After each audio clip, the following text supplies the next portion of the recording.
بسم اللہ الرحمن الرحیم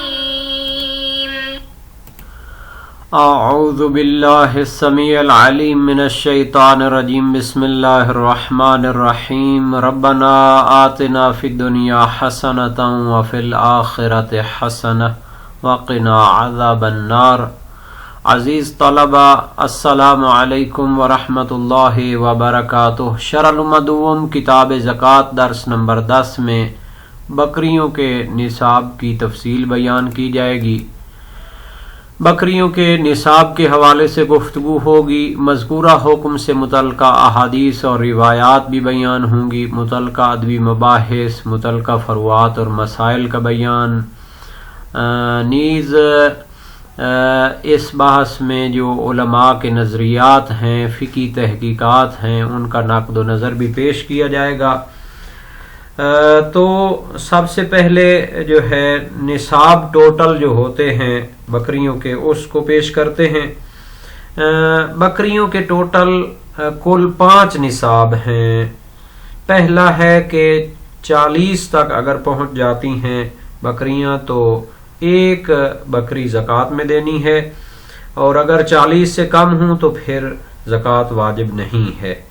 دوسرا نصاب 121 بکریاں ہیں تو اس کی زکوٰۃ 2 بکریاں ہیں، اور تیسرا نصاب 201 بکریاں ہو جائیں تو 3 بکریاں زکوٰۃ میں دینی ہیں، اور چوتھا 301 بکریاں ہو جائیں تو اس کی زکوٰۃ 4 بکریاں دینی ہیں۔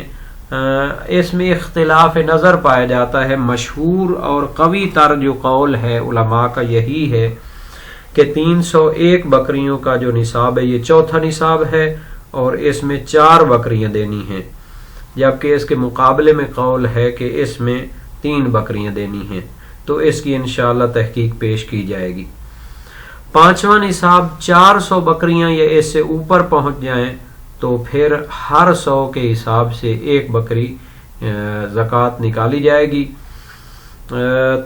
یہ جو نصابات ہیں یہ بکریوں کے نصاب ہیں، اس کے متعلق احادیث اور روایات بھی موجود ہیں، اور متعلقہ ادبی مباحث اور فروعات پہ بھی عبارت کے ضمن میں گفتگو ہوگی۔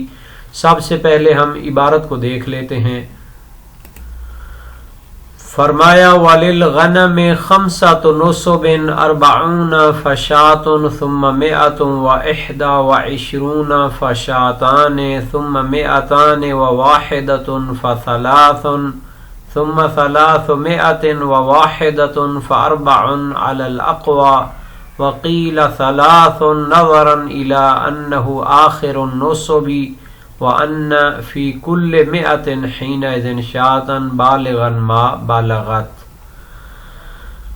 للغنم بکری کے لیے جو نصاب ہیں 5 نصب وہ 5 نصاب ہیں۔ بکری کی زکوٰۃ کے لیے جو نصاب بنائے گئے ہیں شریعت میں وہ 5 ہیں۔ 40 فشات پہلا نصاب ہے کہ 40 بکریاں ہو جائیں تو 1 بکری زکوٰۃ میں دی جائے گی۔ ثم 121 دوسرا نصاب 121 بکریاں ہو جائیں تو فشاتان 2 بکریاں زکوٰۃ میں دی جائیں گی۔ ثم 201 فثلاث تیسرا نصاب 201 بکریاں ہو جائیں تو 3 بکریاں زکوٰۃ میں دی جائیں گی۔ ثم 301 فاربع علی الاقوى اور چوتھا نصاب ہے کہ 301 بکریاں ہو جائیں تو اس میں قوی تر نظریے کی بنیاد پر 4 بکریاں زکوٰۃ میں دی جائیں گی۔ تو یہ مشہور نظریہ بھی ہے اور قوی تر نظریہ بھی یہی ہے شہید اول کے نزدیک۔ علی الاقوى یہ بریکٹ کے اندر ہے، شہید اول کا نظریہ ہے۔ وقیل شہید ثانی اس اقوى کے مقابلے میں جو قول ہے، فقہی رائے ہے، اس کو بیان کرنا چاہتے ہیں۔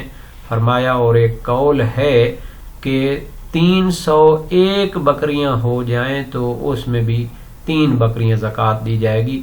نظراً الی انہ آخر النصب چونکہ ان فقہا کے نزدیک جو 301 میں بھی 3 بکریاں لازم قرار دیتے ہیں وہ اس جہت کو دیکھتے ہیں کہ یہ آخری نصاب ہے، بکریوں کے جو نصابات ہیں ان کے نزدیک یہ آخری نصاب ہے، اور آخری نصاب کا قانون کیا ہے؟ وَأَنَّ فِي كُلِّ مِئَةٍ حِينَئِذٍ شَاةً بَالِغًا مَا بَلَغَتْ، کہ ہر 100 میں سے ایک بکری جو ہے وہ زکوٰۃ دی جائے گی، بالغاً ما بلغت، جتنی سینکڑوں ہزاروں بکریاں ہو جائیں تو ان کا حساب ہوئی 100 کے حساب سے ہوگا، ہر 100 پر ایک بکری زکوٰۃ دی جائے گی۔ اگر 300 کو آخری جو ہے نصاب شمار کیا جائے تو پھر 300 جو ہوں گی، ہر 100 پر ایک ایک بکری ہے تو پھر وہ 3 بکریاں بنے گی 301 پر بھی۔ شہید ثانی علیہ رحمہ اس چوتھے نصاب میں 2 نظریات کو ناقل کرنے کے بعد ان کی تحقیق پیش کرنا چاہتے ہیں۔ فرمایا وَمَنْشَأُ الْخِلَافِ اخْتِلَافُ الرِّوَایَاتِ ظَاہِرًا، یہ جو فقہاء کے نظریات میں اختلاف ہے اس کا منشا اور سبب کیا ہے؟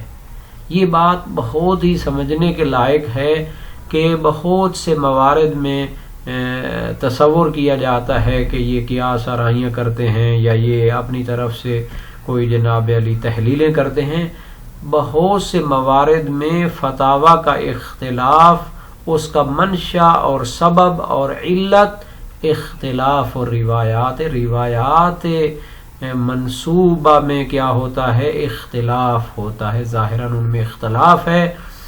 وَأَصَحُّهَا سَنَدًا مَا دَلَّ عَلَى الثَّانِي، اور روایات 2 قسم کی ہو گئی، کچھ جو ہے مثلا اس کے لیے 3 کو بیان کرتی ہیں، کچھ کیا ہے 4 کو بیان کرتی ہیں 301 کی زکوٰۃ میں۔ وَأَصَحُّهَا سَنَدًا مَا دَلَّ عَلَى الثَّانِي، اب شہید ثانی فرماتے ہیں کہ صحیح ترین جو روایات ہیں وہ تو دوسرے نظریے کی دلیل ہیں، یعنی اسی 301 کو آخری نصاب شمار کریں اور 100 کے حساب سے ایک ایک بکری نکالیں تو 301 میں 3 بکریاں بنیں گی زکوٰۃ کے طور پر، صحیح ترین سند کے لحاظ سے۔ بہت لطیف مسائل ہیں، ان میں کئی جہات سے تحقیقات کرنی پڑتی ہیں، اور جو لوگ ان کتابوں کو پڑھتے ہیں اور ان لطافتوں سے واقف ہو جاتے ہیں پھر ان کو جو ہے خدمت دین کا موقع ملتا ہے اور وہ وقف کر دیتے ہیں اپنی زندگیوں کو ان کاموں کے لیے۔ وَأَشْهَرُهَا بَيْنَ الْأَصْحَابِ مَا دَلَّ عَلَى الْأَوَّلِ، اچھا 2 گروہ ہو گئے تھے روایات کے، صحیح ترین جو سندیں ہیں وہ دوسرے نظریے پر ہیں، اور علماء کے درمیان جو روایات مشہور تر ہیں وہ پہلے نظریے پر دلیل ہیں، یعنی مشہور فتویٰ بھی وہی ہے اور مشہور روایات بھی اس کی دلیل ہیں۔ اب دیکھیں الاستبصار فیما اختلف فیہ الاخبار، 5000 روایات ہیں جو علامہ شیخ طوسی علیہ رحمہ نے، جو کہ 460 میں فوت ہوئے، حوزہ علمیہ بغداد میں بھی رہے اور حوزہ علمیہ نجف کی انہوں نے تاسیس فرمائی، تو انہوں نے ان روایات مختلفہ کو جمع کیا ہے اور ان پر تحقیقات کی بنیاد رکھی ہے، اور تہذیب الاحکام اصل ہے، انہوں نے وہاں پر تفصیل کے ساتھ 13-14 ہزار روایات جو آپس میں اختلاف کرتی تھی ان کو جمع کرنے کی کوشش کی ہے اور تحقیقات کی ہیں۔ کافی شریف کے مقدمے میں انہوں نے لکھا ہے کہ ہمارے باس کی بات نہیں ہے ان اختلافات کو حل کرنا، ہم یہی کہتے ہیں کہ قرآن پہ ان کو پرکھ لیں، اجماعات پہ پرکھ لیں، سنت متواترہ پہ پرکھ لیں، اگر حل نہ ہو تو تخیر کے قائل ہو جائیں، یعنی آپ کی مرضی ہے جس پر آپ عمل کرنا چاہیں۔ شیخ صدوق علیہ رحمہ نے کافی شریف کی 16,000 احادیث میں سے 5,000 احادیث کو انتخاب کیا ہے، من لا یعذر الفقیہ بن گئی ہے۔ شیخ مفید علیہ رحمہ اور سید مرتضیٰ علیہ رحمہ خبر واحد کے منکرین میں شامل ہے، ابن ادریس ہلی اور جناب علی ظاہراً ابن شاہراشوب مفسر قرآن جو مجموع البیان جس نے لکھی ہے، تفسیر مجموع البیان لکھنے والے کا نام ہے علامہ طبرسی، وہ بھی خبر واحد کے منکر ہیں۔ تو یہ چیزیں جو ہے اجتہادی کتابیں ہیں، ان کو سمجھنے کے لیے انسان کو وقت بھی درکار ہے، شعور اور عقل بھی کبھی ہونی چاہیے اور اس کو توفیق بھی حاصل ہونی چاہیے۔ تو بہرحال یہ جو شہید ثانی نے یہاں پر بات کی ہے، اس کو سمجھنے کے لیے ہم مختصر طور پر روایات کی طرف جائیں گے۔ یہ ساری روایات جو ہے وسائل و شیعہ کی جلد نمبر 6 میں آئی ہوئی ہیں۔ جلد نمبر 6 میں زکوٰۃ کے متعلق جو روایات ہیں ان سب کو ترجمہ کیا گیا ہے۔ باقی کتب اربع میں کافی کا بھی ترجمہ ہو گیا ہے، من لا یحضر الفقیہ کا بھی ترجمہ ہو گیا، استبصار کا بھی ترجمہ ہو گیا ہے، اردو زبان میں موجود ہے، ابھی وافی کا بھی ترجمہ آ گیا ہے۔ تو اب ہمیں کیا کرنا ہے، ان سب کتابوں کو سامنے رکھ کے علمی موازین پر ان کو محنت کرنی ہے اور ان چیزوں کو سمجھنا ہے، کہیں یہ نہ ہو کہ اپنی فقر و فاقہ اور مشکلات کو لے کر ان چیزوں کو علمی طریقے سے نہ سمجھ پائیں۔ تو یہ جو 5 نصاب بنائے گئے تھے بکریوں کے، یہ مشہور نظریہ تھا۔ اس کی دلیل کیا ہے؟ صحیح الفضلاء، یعنی جو جلیل القدر راوی تھے، اصحاب ائمہ تھے، جن میں زرارہ ہیں، محمد بن مسلم ہیں، ابو بصیر ہیں، فضیل بن یسار ہیں، جن کو میں عشرہ مبشرہ کا نام دیتا ہوں، یعنی ائمہ معصومین نے ان کو جنت کی بشارتیں دی تھی، برید عجلی ہیں۔ تو رجال کی کتابوں سے بھی مانوسیت ضروری ہے۔ رجال نجاشی کا اردو ترجمہ ہو گیا ہے، اور اسی طرح رجال و حدیث کی بہت زیادہ کتابیں آ چکی ہیں۔ ابھی کتاب الممدوحین والمقدوحین آئی ہے، 3 ضخیم جلدوں میں ہے، اور رجال ابو عمر کشی کا بھی اردو میں ترجمہ موجود ہے۔ بہت ساری کتابیں ہیں جو اس حوالے سے محققین کو کام دے سکتی ہیں، فقط یہ ہے کہ پڑھنے والے ملیں۔ تو صحیح فضلاء میں یہ لوگ جلیل القدر ہیں، اپنے دور کے فقہا تھے، ائمہ معصومین کے فقہا لوگ تھے یہ لوگ۔ اخباری کہتے تھے کہ ائمہ معصومین کے دور میں فقہا کی کیا ضرورت ہے، تو ائمہ معصومین کس کی تربیت کرتے تھے؟ تو یہ چیزیں ہیں جو دور حاضر کی جدید جو سہولیات ہیں، تحقیقات ہیں، کتابوں کی PDF آ گئی ہیں، تو ان کی برکت سے ہم ان کو سمجھ سکتے ہیں۔ امام باقر و امام صادق علیہ السلام سے روایت کی انہوں نے، فی کل 40 شاتن شاتن، ہر 40 بکریوں میں ایک بکری واجب ہے، لیس فی ما دون 40 شیء، اور اگر 40 سے کم ہوں بکریاں تو ان میں کوئی چیز واجب نہیں ہے، زکوٰۃ ان میں واجب نہیں ہے۔ ثم لیس فیہا شیء حتی تبلغ 20 و 100، پھر بکریوں میں کوئی چیز واجب نہیں ہے حتیٰ کہ وہ 120 تک پہنچ جائیں۔ فَإِذَا بَلَغَتْ 20 و 100، جب 120 تک پہنچے، فَفِيهَا مِثْلُ ذَلِكَ شَاةٌ وَاحِدَةٌ، تو پھر ان میں ایک اور جو ہے وہ نہ 120 تک بھی وہی ایک ہی واجب ہوگی۔ فَإِذَا زَادَتْ عَلَى 120 فَفِيهَا شَاتَانِ، جب 121 ہوں گی تو پھر 2 بکریاں واجب ہوں گی۔ وَلَيْسَ فِيهَا أَكْثَرُ مِنْ شَاتَيْنِ حَتَّى تَبْلُغ 200، تو 200 تک ہوں تب بھی وہی 2 ہی بکریاں واجب ہوں گی زکوٰۃ میں۔ فَإِذَا بَلَغَتِ 200 فَفِيهَا مِثْلُ ذَلِكَ، 200 پر بھی وہی 2 بکریاں واجب ہیں۔ فَإِنْ زَادَتْ عَلَى 200 شَاةٌ وَاحِدَةٌ فَفِيهَا 3 شِيَاء، جب 200 بکریوں پر ایک بکری زائد ہوگی تو پھر 3 بکریاں واجب ہوں۔ ثم لیس فیہا شیء اکثر من ذلک، پھر اس سے زیادہ کچھ واجب نہیں ہے، حتی تبلغ 300، حتیٰ کہ وہ کیا ہے 300 بکریوں تک پہنچ جائے۔ فاذا بلغ 300 ففیہا مثل ذلک 3 شیاء، 300 تک بھی 3 ہی بکریاں واجب ہیں۔ فإن زادت واحدۃ ففیہا 4 شیاء، لیکن جب 301 ہو جائیں تو صحیح فضلاء میں ہے کہ پھر 4 بکریاں واجب ہیں، حتی تبلغ 400، حتیٰ کہ 400 تک پہنچ جائیں۔ فاذا تمت 400، جب 400 مکمل ہو جائیں، کان علی کل 100 شاۃ وسقط الامر الاول، تو ہر 100 بکری پر ایک بکری زکوٰۃ ہوگی اور سب کا حساب کتاب وہ ختم ہو جائے گا۔ وسائل و شیعہ باب 6 ابواب زکوٰۃ انعام، حیوانات کی جو زکوٰۃ کے ابواب ہیں، تو یہ باب بھی 6 ہے، جلد بھی 6 ہے، جو 20 جلدی وسائل و شیعہ، ترجمہ بھی اسی کے مطابق ہوا ہے، تو اس کے مطابق یہ حدیث باب بھی 6 ہے اور جلد بھی 6 ہے ابواب زکوٰۃ انعام میں۔ ایک جماعت علماء اور فقہائے شیعہ کی جن میں شیخ صدوق علیہ رحمہ جو امام زمانہ کی دعا سے پیدا ہوئے تھے، علامہ ابن ادریس حلی صاحب سرائر، یعنی شیخ توسی کے بعد باب اجتہاد بند ہو گیا تھا، 100 سال تک ان کے بعد میں آنے والے ان کے فتاوی پر نقد و نظر کرنے کی جرت نہیں کرتے تھے۔ اس ابن ادریس حلی نے باب اجتہاد کو کھولا ہے اور اس نے السرائر کتاب لکھی ہے، مشہور طبع اس کی 3 جلدوں میں ہے، نہیں تو جناب علی وہ 7 یا 10 جلدوں میں چھپی ہوئی تحقیق کے ساتھ۔ ہمارے ہاں اس کی پہلے تو عربی نہیں ملتی اور ابھی تک اس کا ترجمہ بھی نہیں ہوا۔ وہ جو چھوٹی چھوٹی کتابیں ہوتی ہیں ان کے تو بھاگ کے ترجمے ہو جاتے ہیں، لیکن علمی اور تحقیقی کتابوں کے ترجموں کی طرف نہ کوئی جاتا ہے، نہ پڑھنے والوں کا ذوق بنتا ہے، تو پھر یہی ضمیریں بچتی ہیں جب تحقیق نہیں کریں گے۔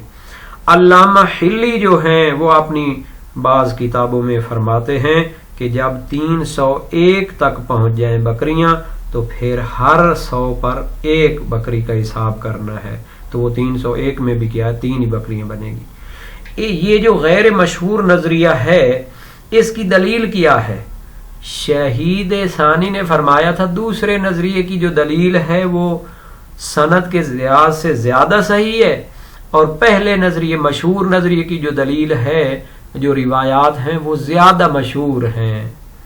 اب اس نظریہ غیر مشہور کی جو دلیل جس کو شہید نے اصح و سندن کہا تھا، اس کی دلیل ہے صحیح محمد بن قیس بجلی، بہت ہی جلیل القدر صحابی ہیں، امام صادق علیہ السلام سے روایت کی، لیس فی ما دون الاربعین من الغنم شیء، 40 سے کم بیڑوں پر اور بکریوں پر کچھ نہیں زکوٰۃ ہوتی، فاذا کانت 40 ففیہا شاۃ الی 20 و 100، جب 40 ہو جائیں تو پھر اس میں 1 بکری واجب ہے، یہاں تک کہ 120 تک وہی قانون ہے۔ جب 120 پر 1 زیادہ ہو جائے فَإِنْ زَادَتْ وَاحِدَةٌ فَفِيهَا شَاطَانِ إِلَى الْمِئَتَيْنِ، تو پھر ان میں 2 بکریاں یہاں تک کہ 200 تک پہنچے۔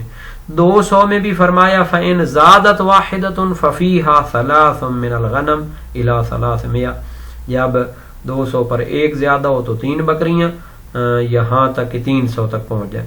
فَإِذَا كَثُرَتِ الْغَنَمُ فَفِي كُلِّ مِئَةٍ شَاةٌ، جب اس کے بعد زیادہ ہو جائیں بکریاں تو پھر ہر 100 میں 1 بکری زکوٰۃ کی ہوگی۔ یہ بھی اسی باب ششم میں ہے۔ تو جو آخری روایت ہے اس سے مراد لینا ممکن ہے کہ یہ جو امام علیہ السلام نے فرمایا اذا کثرت الغنم کہ 400 ہو جائیں، اگر یہ مراد لینا ممکن ہو، ورنہ اس سے مراد وہ اضطراری حالات ہوں گے، تقیہ وغیرہ ہوگا، چونکہ یہ پھر فقہائے 4 کے موافق ہے، جیسا کہ جواہر الکلام میں علامہ صاحب جواہر نجفی فرماتے ہیں۔ جواہر الکلام فی شرح شرائع الاسلام، شرائع الاسلام کا ترجمہ اردو زبان میں 100 سال پہلے اور بڑا قدیم چل رہا ہے، ابھی جدید یہ بشوی خاندان ہے، ایوب بشوی اور یعقوب بشوی گلگت بلتستان کے، انہوں نے اس کو بہترین طریقے سے چھاپا ہوا لاہور سے۔ تو یہ جو جواہر الکلام ہے اس پر سینکڑوں شروحات اور حواشی علماء نے لکھے ہیں، خود شہید ثانی نے بھی اس کی شرح لکھی ہے، مسالک الافہام فی شرح شرائع الاسلام، اس کو بھی پڑھنا چاہیے، پہلے 2 جلدوں میں تھی، ابھی 16 جلدوں میں آ گئی۔ اچھا، جہاں تک جواہر الکلام بھی اسی کی شرح ہے تو جناب علی پہلے 2-3 جلدوں میں تھی، اب وہ 40 یا 45 جلدوں میں چھاپ رہی ہے۔ پہلے پھر جو ہے وہ ہر جلد کے 300-400 صفحے تھے، ابھی جو ہے نا 700-800 صفحات ہیں، یعنی تحقیقات بڑھ رہی ہیں، تخریجات بڑھ رہی ہیں، کتابوں کو عزت احترام کے ساتھ چھاپا جا رہا ہے، تو ان کتابوں میں یہ ساری چیزیں موجود ہیں۔ اب ہم کہیں کہ ہم وہی توضیح المسائل کی حد تک رہیں اور ادھر جناری رٹے پر رہیں، تو یہ کتابیں تو بھائی علمی ہیں، یہ سارے کام جو ہے نا ان کو سمجھنا پڑے گا۔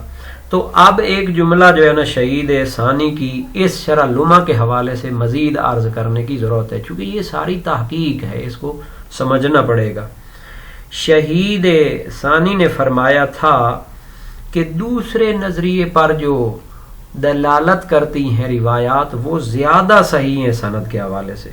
وہ کون سی روایت ہے؟ صحیح محمد بن قیس بجلی، جیسا کہ پہلے نظریے پر جو روایات دلالت کرتی ہیں وہ اصحاب میں زیادہ مشہور ہے، تو ہم کہتے ہیں جناب شہید ثانی پہلے نظریے پر جو روایت دلالت کرتی ہے وہ صحیح فضلاء ہے، جتنا بھی بڑا ہو دوسرے نظریے پر جو نقل کرنے والا ہے محمد بن قیس بجلی، لیکن فضلاء تو پھر زرارہ، محمد بن مسلم، ابو بصیر، اور کیا کہتے ہیں اس میں جو فضیل بن یسار عشرہ مبشرہ میں سے ہے، جو شیعوں کے مثلا جن کو بشارتیں دی گئی ہیں، اور برید اجلی جیسے اصحاب جلیل القدر ہیں، تو جناب علی آپ سند کے حوالے سے کیسے کہہ سکتے ہیں کہ ادھر زیادہ صحیح و سند ہے، ادھر فقط شہرت ہے، وہ زیادہ اصح وہ ہے۔ بہرحال اس لحاظ سے تو ترجیح نہیں ہے۔ ہاں صحیح فضلاء روایت کے لحاظ سے زیادہ مشہور ہے۔ اچھا، شہرت کی بھی کئی قسمیں ہوتی ہیں، بعض اوقات شہرت فتوائی ہوتی ہے، بعض اوقات شہرت روائی ہوتی ہے، بعض اوقات شہرت عملی ہوتی ہے۔ اب بتائیں جناب یہ چیزیں کہاں پہ پڑھی جاتی ہیں؟ علم اصول میں یہ حدیث کی چیزیں ہیں، لیکن علم اصول میں ان کی خاصی تحقیق ہوتی ہے۔ تو شہرت روائی کا معنی یہ ہوتا ہے کہ بہت سارے محدثین قدماء اپنی حدیث کی کتابوں میں اس کو نقل کرتے ہیں، تو صحیح فضلاء کو شہرت روائی حاصل ہے، چونکہ اسے جلیل القدر جو محدثین تھے انہوں نے اس کو اپنی کتابوں میں نقل کیا ہے، اور یہ دوسرے گروہ سے کی موافقت سے بھی بعید ہے، تو اس کو ترجیح حاصل ہوگی۔